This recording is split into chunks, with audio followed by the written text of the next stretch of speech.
দেখো, আজ সকাল এখনো ৫টাও বাজেনি, অথচ বাইরে কতটা আলো। সকালের এখন প্রায় ধরো ৪:৩০ বেজে গেছে, ৪:৪৫ মতো হবে। তো এখন থেকে আমি আমার এই ভিডিওটি শুরু করলাম। তোমাদের কাছে এসে গেছি। তো এখন জানাই তোমাদেরকে শুভ সকাল বন্ধুরা। ভালো আছো সকালে তো? আমি ঠিক আছি একরকম। তো আজ অনেক কাজ-বাজ, তাই নিয়ে তোমাদের সামনে হাজির হয়ে গেলাম। জানি না কতটা কি দেখাতে পারবো। তবে প্রচুর কাজ বলতে পারো। আজকে যে আমি কতক্ষণে কি শেষ করতে পারবো জানি না। কারণ আজ কি বলো তো, অম্বুবাচীটা শেষ হয়েছে। তো অম্বুবাচীটা গতকাল রাতেই ছাড়ছে। তো আজকে তো আমাদের যে নিয়ম আরকি, আমাদের তো এই অম্বুবাচীর দিন কয়েকটাতে একটুখানি অন্য রকমের নিয়মই মানতে হয়। তো আজকে এখন ঠাকুরগুলো আমি ঢাকা দিয়ে দিই। আমাদের মানে এসে আছে ঠাকুর, সব ঠাকুর ঢাকা দেওয়া হয় না। মানে গুরুদেব আর গোপালকে পুজো দিই। আর বাদবাকি যে ঠাকুরগুলো আছে না, শিব ধরুন, বিপদনাশিনী, পার্বতী মা, মানে দেখতে গেলে তো আসলে মেয়ে ঠাকুরগুলোকেই পুজো হয় না।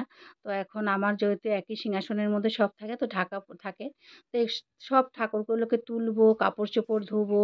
সব ঠাকুরের জায়গা তো বিশেষ করে সবকিছু পরিষ্কার করতে হবে। তো এগুলো করতে, করতে আমার যে কতটা কাজ যাবে তা জানি না। তারপরে হলো সামনেই তো আমাদের মন্দির আছে না, কামাখ্যা মন্দির। কামাখ্যা নবগ্রহ মন্দির। তো ওইখানেও আমি যেহেতু পুজোর মধ্যে যাই, তো ওইখানেও আমাকে গতকাল থেকেই বলে রেখেছে যাওয়ার জন্য, সকালে একটু পুজোর কাজ-টাজগুলো এগিয়ে দিয়ে আসার জন্য, একটু করার জন্য। তা আমাকে বলেছিল সকাল ৮টায় যেতে। আমি তো বলেছি অসম্ভব, আজকে তো ৮টায় আমি বেরোতেই পারব না। কারণ এইসব করে ঠাকুর পুজোটাও আজকে একটু অন্যভাবে, একটু স্পেশাল তো হবেই। সাধারণত যা হয় তার থেকে একটু আলাদা। তো এগুলো করে যে আমি কতক্ষণে এখান থেকে বেরোবো বলতে পারছি না। তো তার জন্য বলেছি যাবো হয়তোবা একটু দেরিতে। অবশ্য পরে এখনো অবধি আমি সকালে জানতাম না যে পরে সবাই ঘরের মেয়েরা, তার মধ্যে হলো আবার কি বলতো, বৃহস্পতিবার। বৃহস্পতিবারে লক্ষ্মীর, মা লক্ষ্মীর ঘট পাতা আছে, বাকি আছে। সব ধোয়াধাই করে আবার এই ঘট পাততে হবে। তো সেইগুলো কাজ সেরে যে আমি মানে অনেকটা কাজ বলতে পারো। তো ঠাকুরমশাইকে অন্যেরাও বলে দিয়েছিল যে আসতে পারবে না এত তাড়াতাড়ি। তো পরে ঠাকুরমশাই আসার টাইমটা চেঞ্জ করেছেন। উনি পরে আসবেন বলেছেন। তো আমি কি বলতো, এখান থেকে বেরিয়ে এই যে কাজগুলো দেখছো, কাজগুলো সেরে তারপরে ঠাকুরঘরে ঢুকে, ঠাকুরঘরেরগুলো অবশ্য সব কিছু তোমাদেরকে দেখাতে পারিনি। সম্ভবই হয়নি এতটা দৌড়ঝাঁপের মধ্যে।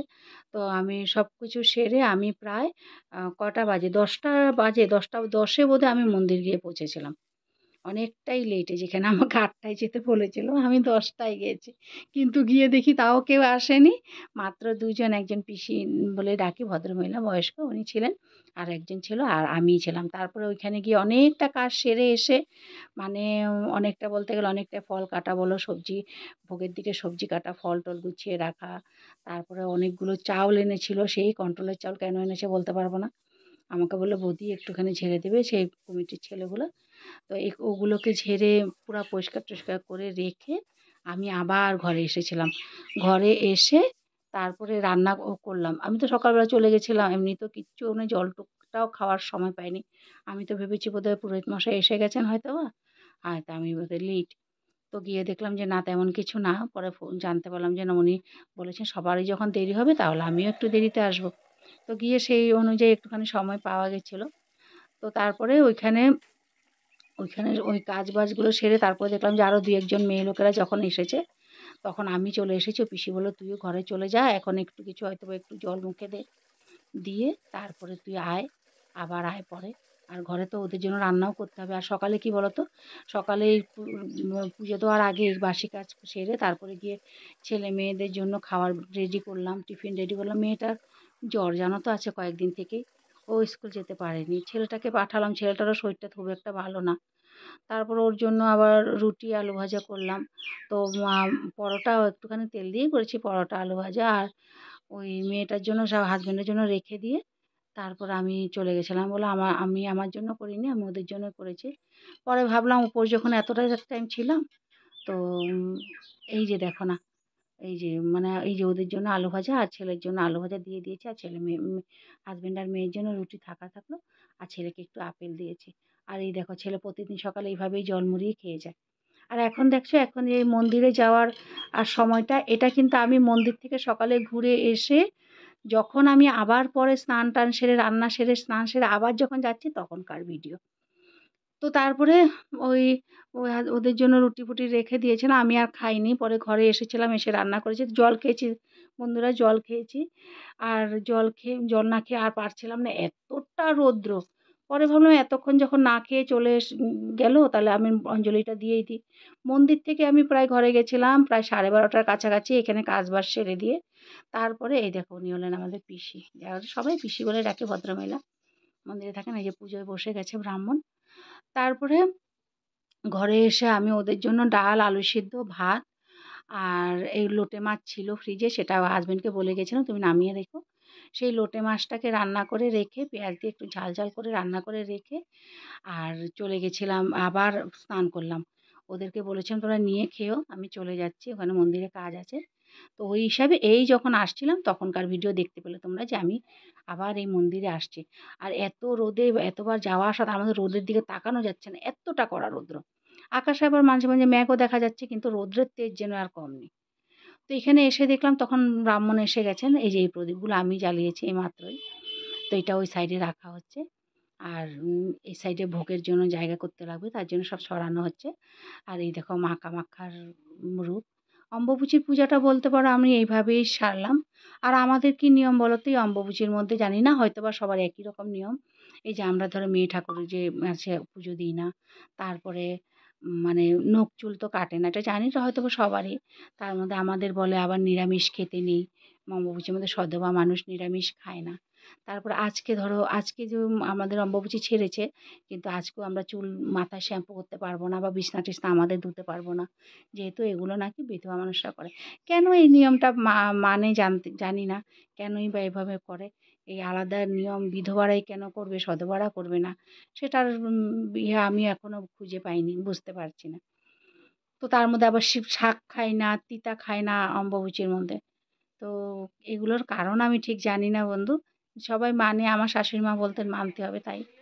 তো এই দেখো এই এখন ওনাদেরকে মালা পরানো হচ্ছে ব্রহ্মদেব, আর এদিকে মা কালী কাছে। এই যে ব্রহ্মদেবের দেখো না ফুল একদম, এখন যে যেহেতু গাছে ফুল ফোটে না, শুধু আমার না, আমি দেখলাম যে সবার গাছে এখন এই যে মন্দিরে এসে দেখি ফুলই নেই বলতে পারো। ফুল কিছুটা কিনে আনা হয়েছিল, তারপরেও ফুল শর্ট। তারপরে এই দেখো অল্প অল্প ফুল পেয়েছিলাম, এগুলো এই দেখো নারায়ণের মালাটা করেছি, আমিই করেছি এগুলো। একদম মানে নামমাত্র ফুল দিয়ে কোনোভাবে আর কি নিয়ম রক্ষা আর কি।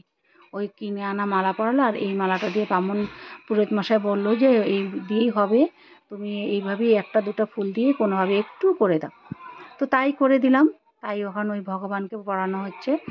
আর ওই ব্রহ্মদেবের মালাটাও সেইভাবেই করানো, একটা দুটো ফুল দিয়ে কোনোভাবে। আর অঞ্জলি দেওয়ার সময় দেখি যে একটাও ফুল নেই, মানে নেই বলতে নেই আর কি, বেলপাতা আছে ফুল নেই। তারপর একজনকে বললাম, সামনে কিছু অশোক ফুল ছিল গাছে, বললাম যে এক কাজ করেন দাদা, আপনি অশোক ফুলগুলো একটু পেরে দেন, আমরা সবাই একটু অঞ্জলি দিয়ে দিই। পরে এই কথাটা শুনে সামনে আরেকজন দিদি বললো, দাঁড়াও আমার গাছে হয়তোবা দু একটা ফুল আছে হয়তোবা, তো তাই আমি নিয়ে আসছি। তো ওই দিদি আবার গিয়ে ওই ফুলগুলো নিয়ে আসলো, তারপর ওগুলো দিয়ে আমরা কোনোভাবে একটা একটা করে অঞ্জলিটা দিয়েছিলাম। তো অঞ্জলি দিয়ে সারা হতে হতে প্রায় ধরো আমাদের 4:30 বেজে গেছে। তো আমরা খেতে খেতে প্রায় 5টার কাছাকাছি। তো অন্নভোগ ছিল, এরপরে খিচুড়ি ছিল, অন্নভোগটাকে একসাথে মেখে নেওয়া হয়েছিল, আর খিচুড়ি ভোগও ছিল। তো এই দেখো মায়ের ভোগ এখন হয়ে গেছে।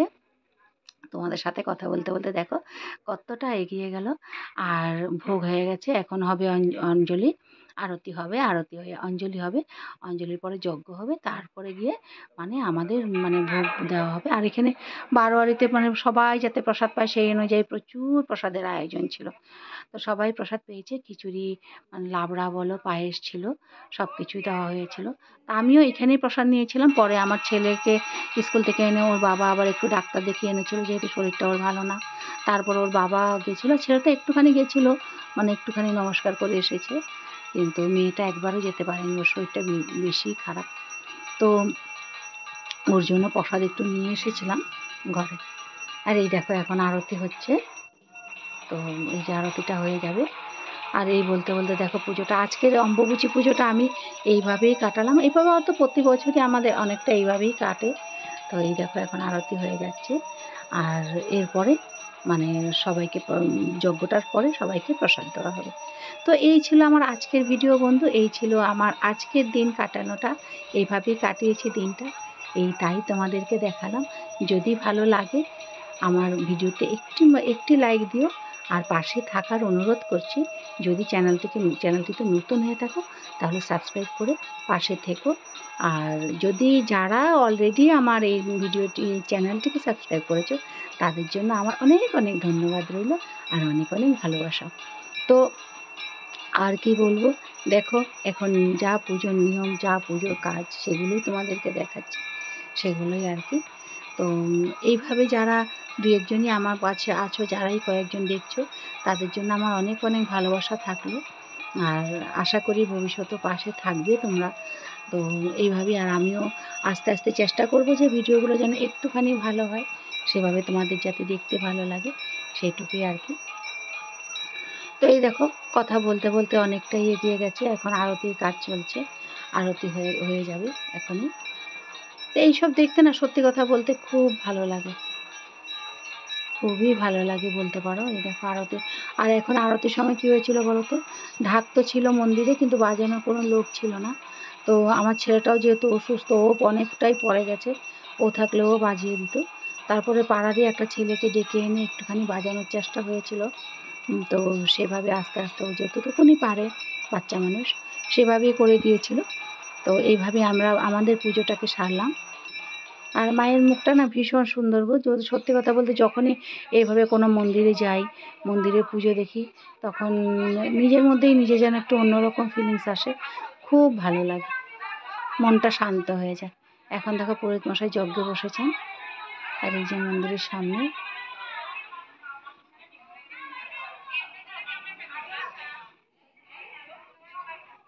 এই রৌদ্রের মধ্যে যে আমরা সবাই এখানে একসাথে হয়েছি না, সেটা তো যে কতটা আনন্দ লাগে কি বলবো। সবাই একসাথে বসে গল্পগুজব করা, মায়ের পুজো দেখা, তারপরে প্রসাদ নেওয়া, সব কিছুতেই যেন একটা অন্য রকমের অনুভূতি থাকে। প্রতিদিনই তো ঘরে থাকি, কিন্তু দুই একদিনও যদি সব বছরের মধ্যে বলো যদি এইভাবে কাটাতে পারি, সেটাকেও নিজের ভাগ্য মনে করি।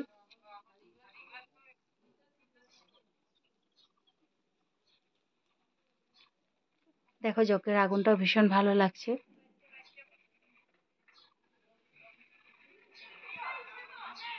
যজ্ঞ এখন মোটামুটি শেষের দিকেই, এখন যজ্ঞে আহুতি দেবেন পুরোহিত মশাই। আহুতি দেওয়াও হয়ে গেল, এখন আমাদেরকে যজ্ঞের ফোঁটা দিয়ে প্রণামিত নিয়ে তারপর প্রসাদ খাবো। প্রসাদ নিয়েছি, বসে গেছি। অন্নভোগটাও দিয়ে দিয়েছিল, সেটা আর তোলা হয়নি, সেটা আগে খেয়েছি। আর আমার মুখের অবস্থাটা একবার দেখো, যে এখানে সবাই যে সিঁদুর দিয়েছে আমাকে কিভাবে দিয়েছে, এই দেখো, দেখবে আমি দেখাবো। তো এই ছিল আজকের ভিডিও। তো এই দেখো সবাই একসাথে আমরা প্রসাদ নিচ্ছি। ভালো লাগলে একটা লাইক দিও, তোমাদের একটা ছোট লাইক আমাকে অনেকটা খুশি দেয়। তো আজ তাহলে আসি বন্ধু, পাশে থেকো সবাই, আর সবাই খুব খুব খুব ভালো থেকো। মায়ের কাছে প্রার্থনা করি তোমরা সবাই ভালো থেকো।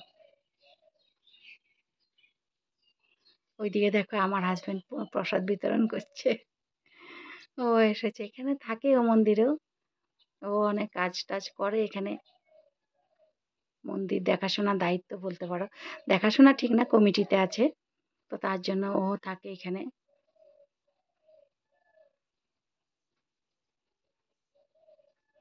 আর এইবার দেখো আমার মুখের অবস্থা, আর সারাদিনে না উপাস থেকে সারাদিনের চোখ মুখগুলো দেখো কেমন হয়ে গেছে এই গরমের মধ্যে।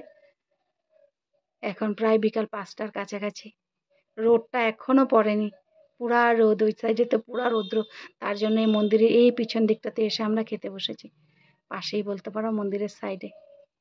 তো প্রসাদ তো খুবই ভালো ছিল, অমৃত বলতে পারো। আর এটাই আর কি। তো ভালো থেকো সকলে, পাশে থেকো। আজ তাহলে আসি, কেমন?